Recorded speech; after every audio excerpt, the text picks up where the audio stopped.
স্বপ্নের আলপনায় তোমাদের সবাইকে জানাই স্বাগত। আজকের গল্প অভিশপ্ত হিরে, ত্রয়োদশ পর্ব। আপনি কি বরেনের বাড়িতেও খোঁজ খবর করেছিলেন? মিস্টার পাল জিজ্ঞেস করলেন। বরেনের বাড়িতে খোঁজ করব কেন? প্রণব অবাক না হয়ে পারে না। মিস্টার মল্লিকের জবানবন্দি থেকে সুপ্রিয়র চরিত্র সম্পর্কে যা আমরা জেনেছি তা থেকে মনে হয় সে যদি বেঁচে থাকে এবং ফিরে আসে তবে বরেনের বাড়ির লোকের সঙ্গে নিশ্চয়ই দেখা করবে। ভুলে যাবেন না, বরেনের কাছে সে প্রতিজ্ঞাবদ্ধ ছিল। মিস্টার পাল জবাব দিলেন। প্রবীর মনে মনে ভাবল, সত্যি এ কথাটা তার মনে জাগা উচিত ছিল। প্রণব বলল, বরেনের বাড়ির ঠিকানা মিস্টার দাসের কাছ থেকে নিয়ে আজই চলুন যাই। মিস্টার পাল এক কথাতেই রাজি হয়ে গেলেন। বরেনের ঠিকানা জোগাড় করে প্রণব মিস্টার পালকে সঙ্গে নিয়ে ভবানীপুরের একটা সরু গলিতে উপস্থিত হলো। গলিটা গঙ্গায় গিয়ে পড়েছে। খুব পুরানো গলি। কলকাতার বুকে তখন সন্ধ্যা নেমেছে। কুয়াশাও জমতে শুরু করেছে একটু একটু করে। ঠিকানা মিলিয়ে চুনবালি খসে পড়া একটা বাড়ির সামনে এসে ওরা দাঁড়ালো। বাড়িটার হতশ্রী অবস্থা। ইটগুলো দাঁত বের করে হাসছে। অন্ধকার ঘর। প্রণব কড়া নাড়ল। কিছুক্ষণ কড়া নাড়ার পর এক বৃদ্ধা এসে দরজা খুলে দাঁড়ালেন। বাড়ির গায়েই একটা ল্যাম্পপোস্ট। সেই আলোতেই প্রণবের মনে হলো বয়সের ভার যতই না হোক, দুঃখ ও দারিদ্রতার চাপে বোধহয় তিনি সামনের দিকে বেশ কিছুটা ঝুঁকে পড়েছেন। একটা লাঠি ভর করে চলতে হয়। মুখে অসংখ্য বলিরেখা, চোখ দুটো নিভ্রম। বুঝতে কষ্ট হলো না যে তার উপর দিয়ে প্রচণ্ড ঝড়ঝাপটা বয়ে গেছে। বৃদ্ধার ডান হাতে লাঠি আর বাঁ হাতে একটা কেরোসিনের লণ্ঠন। আশেপাশের বাড়িগুলোতে কিন্তু ইলেকট্রিকের আলো জ্বলছে। প্রণবের বুঝতে অসুবিধে হলো না, ঠিকমতো বিলের টাকা দিতে না পারায় কোম্পানি লাইন কেটে দিয়েছে। বৃদ্ধা লণ্ঠনটা একটু উঁচু করে ধরে তাদের মুখ দেখবার চেষ্টা করতে করতে বলল, কে বাছা তোমরা? আমরা পুলিশের লোক, প্রণব জবাব দিল। আপনাকে কয়েকটা কথা জিজ্ঞেস করতে এসেছি। পুলিশের লোক? বৃদ্ধা যেন একটু হতচকিত হয়ে উঠলেন। তা আমি তো কারুর কোনো কিছু চুরি করিনি বাছা। না না, প্রণব তাকে আশ্বস্ত করবার চেষ্টা করল। আপনি ভয় পাবেন না, আমরা অন্য একজনের সন্দেহের কিছু খোঁজ খবর চাই। বৃদ্ধা একটা ছেঁড়া মাদুর পেতে ওদের বসতে দিলেন। প্রণব জিজ্ঞেস করল, বরেন আপনার কে হয়? বরেন? বৃদ্ধার চোখে মুখে বিস্ময়ের চিহ্ন ফুটে উঠল। কয়েক মুহূর্ত ভুরু কুঁচকে তিনি নামটা মনে মনে আওড়ালেন। তারপর বলে উঠলেন, আমার ছেলে। বরেনের কথা বলছো? 30 বছর আগে নিরুদ্দিষ্ট পুত্রের কথা চট করে বৃদ্ধার মনে আসছিল না। ও, আপনিই বরেনের মা? প্রণবের মনে আশার সঞ্চার হলো। তা বাড়িতে আর কাউকে দেখছি না কেন? বৃদ্ধার ফোকলা মুখে অদ্ভুত একটা হাসি ফুটে উঠল। তিনি বললেন, সব খেয়ে বসে আছি বাবা, সব খেয়ে বসে আছি।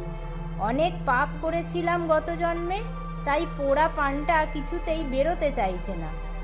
প্রণবের মন ভারাক্রান্ত হয়ে উঠল। আমাকে মাফ করবেন। এবং তার সঙ্গে বলল, না জেনে আপনাকে ব্যথা দিয়েছি, সবই আমার কর্মফল বাছা। তোমার আর দোষ কি? বৃদ্ধা একটা বুক ভাঙা দীর্ঘশ্বাস ফেললেন।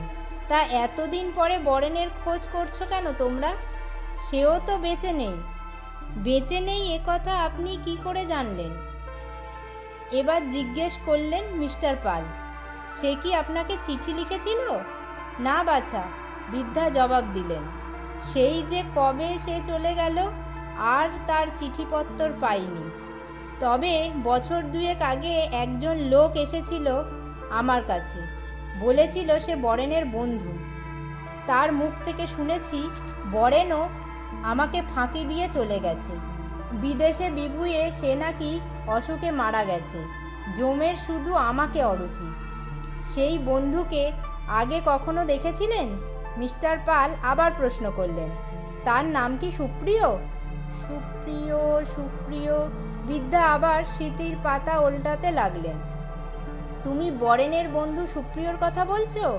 সেও তো আমার ছেলের সঙ্গে চলে গিয়েছিল। না বাছা, সুপ্রিয়র চেহারা ভোলা যায় না। গোড়াদের মতো টকটকে গায়ের রং, মাথা ভর্তি কালো কুচকুচে কোঁকড়ানো চুল, টানা টানা চোখ, যেন কার্তিক ঠাকুরটি। আমি তো ওকে ওই নামেই ডাকতাম। আপনি তাকে আর দেখেননি? প্রণব জিজ্ঞাসা করল।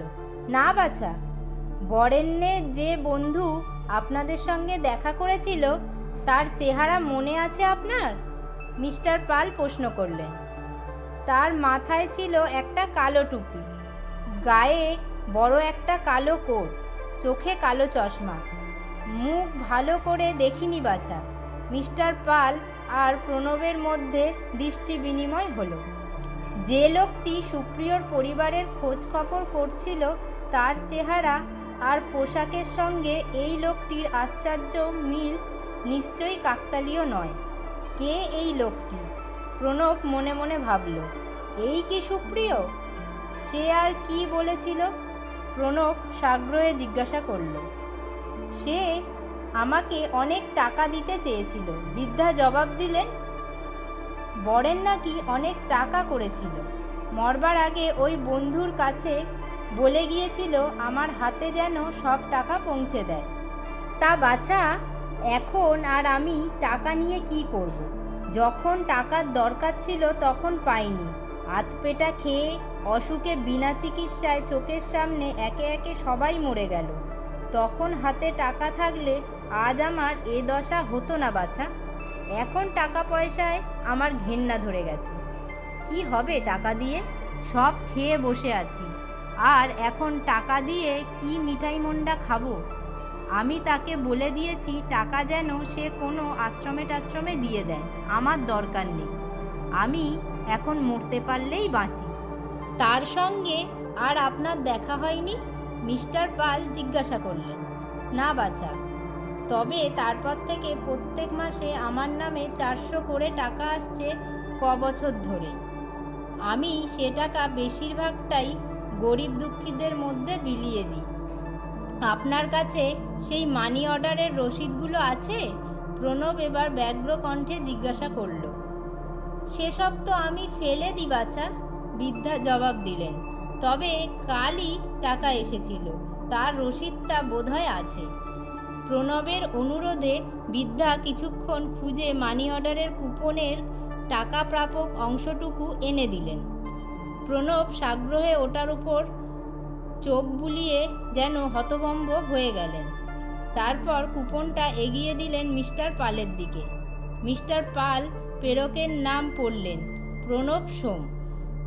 ঠিকানাটাও প্রণবের বাড়ির। মিস্টার পালের ঠোঁটের ফাঁকে এক টুকরো হাসি ঝিলিক খেলে গেল। এ দেখছি চতুর শিরোমণি, তিনি মন্তব্য করলেন। আচ্ছা, প্রত্যেকবারই কি এই একই নামের লোকে টাকা পাঠায়? প্রণব বৃদ্ধাকে প্রশ্ন করল।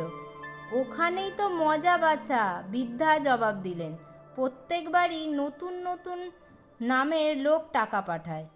বৃদ্ধাকে ধন্যবাদ জানিয়ে প্রণব মিস্টার পালের সঙ্গে বেরিয়ে এলেন। এই রহস্যময় মানুষটির পরিচয় সম্বন্ধে আর তাদের কোনো সন্দেহ নেই, কিন্তু এই মহানগরে কোথায় সে আত্মগোপন করে আছে শুধু তাই নয়, তাদের প্রত্যেকটি কার্যকলাপে সে সকৌতুকে লক্ষ্য করছে। কৌতুকই বটেই, নয়তো তার নাম করে টাকা পাঠাবার উদ্দেশ্য কী হতে পারে? প্রণব ভাবল। আজকের গল্পের অংশ তাহলে এই পর্যন্তই। গল্পটা তোমাদের কেমন লাগলো সেটা তোমরা কমেন্টে জানাতে একদমই ভুলো না। ভালো লাগলে লাইক ও শেয়ার করো। আর গল্পের সম্পূর্ণ অংশ শোনার জন্য তোমাদের অসংখ্য ধন্যবাদ। আজ তাহলে এই পর্যন্তই থাক। দেখা হচ্ছে পরের ভিডিওতে পরের অংশ নিয়ে। ততক্ষণ পর্যন্ত তোমরা সবাই ভালো থাকো এবং সুস্থ থাকো।